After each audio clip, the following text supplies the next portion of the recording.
Hey, welcome back to Skyblock, where in the previous video, we started messing around with bees, specifically to get a nuclear waste bee in an attempt to skip straight to antimatter. And, yeah, that was too good to be true. I was looking into it between videos because, as you can see, none of these guys have become wasted bees. Well, it's not terribly visible, but I'm still just getting a lot of radioactive comb.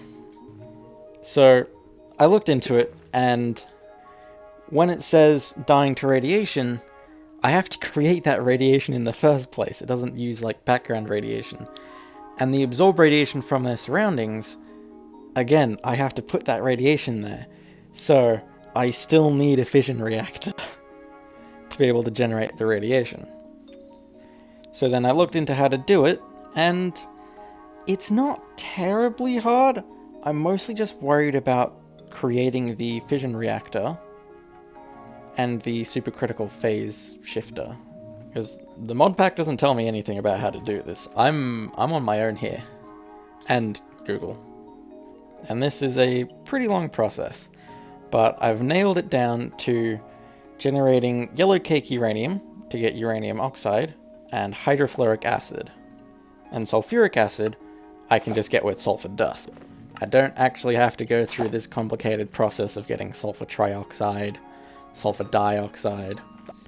But first off, I'm going to make all of these machines that it's asking about. Oof. They're all pretty expensive. Okay, not that one. Oh, hang on a minute. HDPE sheet. Oh boy.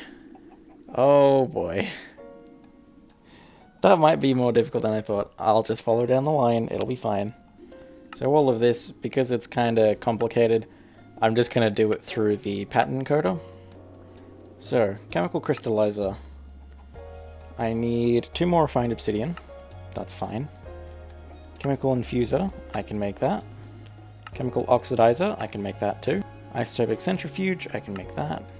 Did I forget the recipe for the chemical dissolution chamber? I think I did. Yeah, there it is. And I'll need another 4 refined obsidian. There we go, 8 refined obsidian. Chemical crystallizer, chemical dissolution chamber. And now I have a suspicion that even though I've only got 4 machines so far, I'm gonna need more space. This feels like enough space. Okay, so I've got all of these machines here. Also, I should mention now that the rain outside my room is incredibly loud. So that might be in the background for a bit. So, the first step is I need to turn uranium cake into uranium oxide.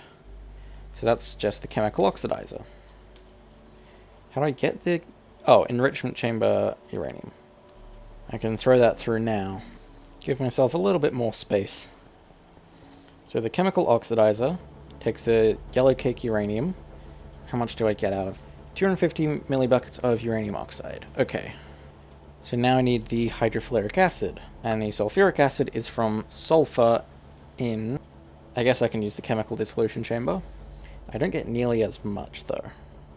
And the way I do that is by pulverizing the sulfur item. I don't have a pulverizer. Again, I'll just make this through patterns because it's probably easier that way. Yeah, I knew I already had all the stuff for it, but it makes things so much easier if I can just tell the computer how to make it. I guess I'll also put that around here. And yeah, as per usual, thermal stuff is very slow until you upgrade it. I'd want to get this resonant integral components, because that makes it 4 times better, then fill it with a ton of upgrades. I can do that between videos just for the sake of speeding up the process, but this video is a proof of concept before I go through and I just complete everything off camera. So that's generating sulfur dust. That's full of uranium oxide. I guess I'll just take from... Doesn't seem to want to do any side. Oh, this only does fluids. I need a pressurized tube. Now with the right thing... Oh, does a fluid tank not hold liquids? Or gases, rather. Oh yeah, of course, I need a chemical tank. So, I've got a tank full of uranium oxide, and with the sulfur dust in here... Oh, that does not make much sulfuric acid. I also need to put fluorite in here. Oh boy, it takes a lot. But that should make the hydrofluoric acid. Okay, it's 100 millibuckets to 1000 acid. And I need an equal amount of hydrofluoric acid and uranium oxide for the hexafluoride. I think I already have enough uranium oxide. I think I'll just go for 1 full tank's worth. There we go, I have some hydrofluoric acid. So it makes 1000 at a time. Okay, that's not too bad. How do I take out? Oh, hydrofluoric acid is also a gas. There's liquid hydrofluoric acid. So I want to fill both of these with their respective gases. You know, I'm going to upgrade this pulverizer. It's way too slow for me. Looks like the best I can easily make is a hardened thing. Hardened integral component. Could I put 4 of them in there? Oh no, you can't double up. 3 speed upgrades. Bit quicker. I don't think I've got enough sulfur to be able to make this much hydrofluoric acid. I might just have to go with what I've got. So, I need to pipe it into the chemical infuser. Might want to put that between them, actually. So it's already filling with a little bit of uranium oxide. As soon as I get some more of the hydrofluoric acid in there, yeah, it's working to make uranium hexafluoride. Okay, oof, that's a lot of uranium oxide. I have a lot of this. So then this uranium hexafluoride needs to go into the isotopic centrifuge. And it's 1-to-1 to turn it into fissile fuel. So I'm pretty sure this is just a standalone thing. So then this uranium hexafluoride, aha, it is a gas because I condensated it into a liquid version. So I need a pressurized tube it in. There we go. That's going in. And it's turning it into fissile fuel. That wasn't too bad. And fissile fuel is still a gas? Yeah, and it goes straight into the fission reactor. And I put it in with water. So I'm going to need a new pump that's just creating a lot of water. I'm pretty sure I can do it with water. Oh yeah, except any Minecraft water. And 1 fissile fuel will make 1 nuclear waste. And it makes a lot of steam. I don't know if there's so much of a use for steam. Liquid steam. Is that not just water? Alternatively, I could use a lot more sodium. Oh, and it just gives me superheated sodium. Okay, that's not actually useful. I want the nuclear waste. So now I need to make this fission reactor while I wait to generate a lot of fissile fuel. And it doesn't look like Mekanism has a book for me to read, so Google it is. Okay, so after a little bit of Googling, it's a decent-sized multi-block structure, but it's not too much more complicated than the the bigger reactor's reactor. I also missed this control rod assembly. So, it looks like it says the minimum is a 3x4x3 size. So that'd be 1 fission fuel assembly. I'm actually going to make this as recipes. Do I have space? Yeah, I've got space after removing some things. So I need 4 fission reactor ports. How big of a reactor do I want? I'll just do the minimum for now and I can make it bigger later. So 1 fission fuel assembly, 1 control rod assembly, and then I need a lot of fission reactor casings.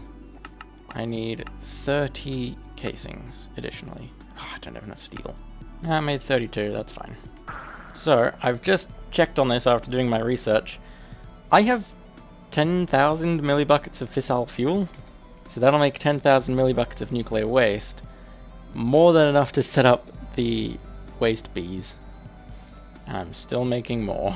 So, I'm just gonna make the reactor anywhere really. I can expand it out if I want to make a bigger one, but I don't think I will, because the bees are going to be generating stuff for me. I need the 4 access ports. I need the fuel assembly there, with the control rod on top. And then casings fully surrounding all of this. Including 1 extra layer on top. There. So now I have a fission reactor.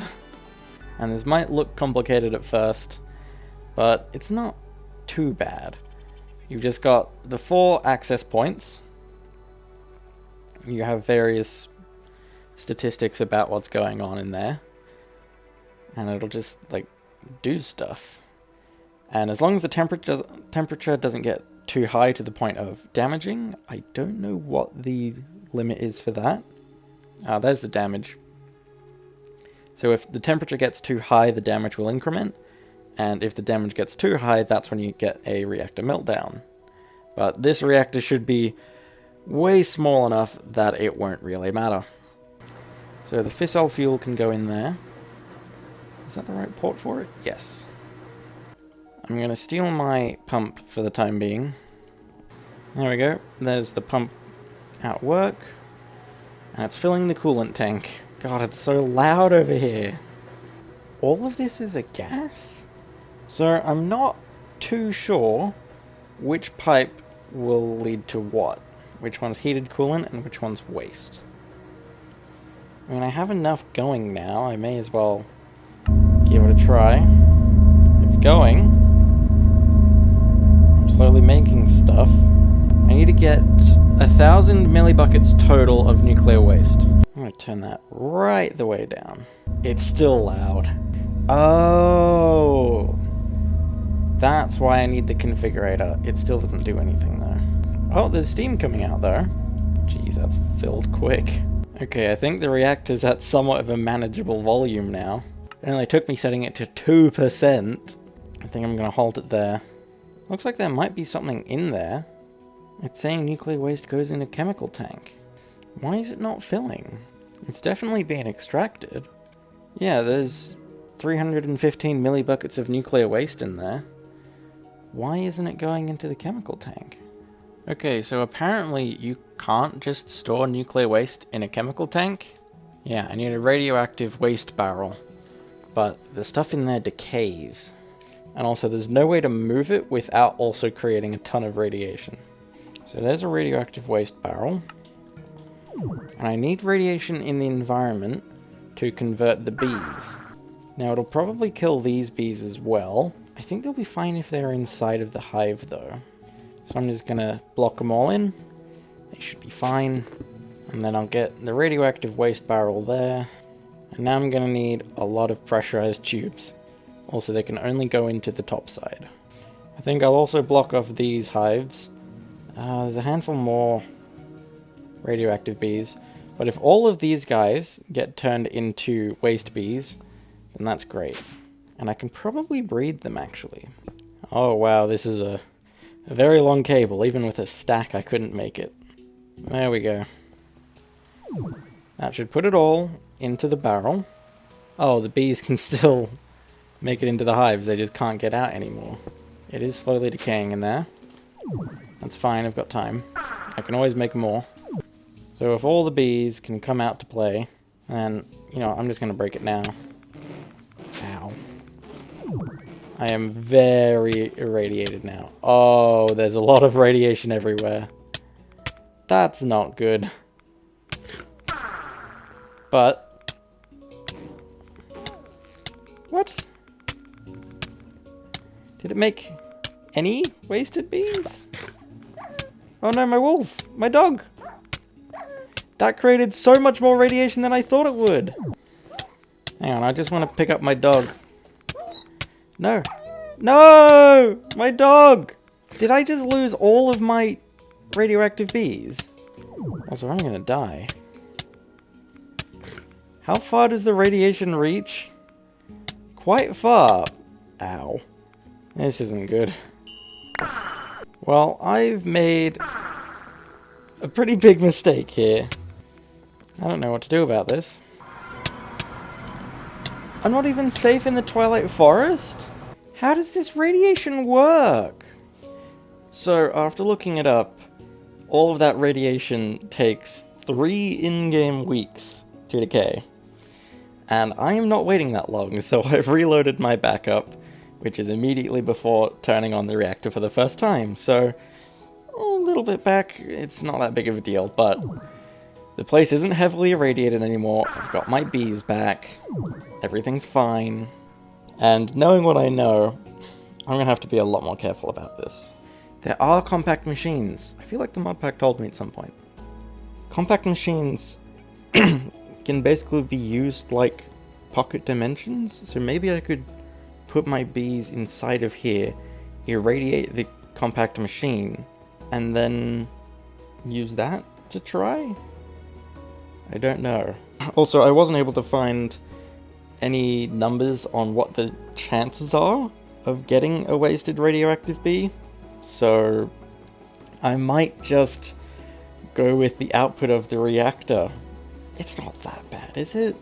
Oh yeah, and because of the backup, I've got my dog back. So then, I mean, I may as well turn it on for a bit just to generate a bunch of stuff, a bunch of nuclear waste. I'll just run it until I run out of coolant, pretty much. Can I even keep up with that? Well, I'm not even at the maximum rate of the pump, so maybe I can do better? I don't know, I can fix it some other time. It works for the time being. I need some better way to get rid of this steam, because that was just building up before. And I also need to remember how to set this up correctly. Okay, there's nuclear waste in there. There's nuclear waste in there. Great. I need to make the radioactive waste barrels again. So I'll just let that decay itself before I break it.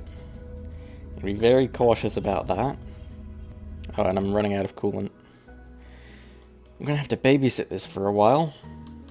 Between videos, I'll probably find a way to increase my water supply enough to keep this going perpetually. And also need to find a way to get rid of the coolant. The steam, rather. Either way, I need to carry on with the rest of this. So we need to make this solar neutron activator. So I have to bother with the HDPE sheet. I've made these before, and they're a right pain. But I don't have much of a choice. So I only need 3 HDPE pellets. Each pellet takes oxygen, liquid ethylene, and substrate. Thankfully, producing substrate will generate twice as much ethylene as I need. And this takes hydrogen and any water. Okay. And hydrogen I get from an electrolytic separator. Just put water in there. So I'm gonna need this electrolytic separator. It's a little expensive, but I can manage. There we go. And I need this pressurized reaction chamber. Now from the past, I know that trying to do this with just the one machine is possible if you get your maths very, very accurate, but you can kind of just sidestep all of that by just having a second reaction chamber. So I'm gonna do that, I'm gonna make 2. And each one takes its own enrichment chamber as well. There we go, there's 2 of them. So I'm gonna have to lay out how this is gonna work. I need the 2 different reaction chambers and the electrolytic separator. So in the electrolytic separator, I get hydrogen in the dark blue and oxygen in the light blue. And then in the reaction chamber, you also need to put it into exactly the right spot. So the hydrogen, I'll put that in the top chamber. Then I'll need to pour the ethylene out.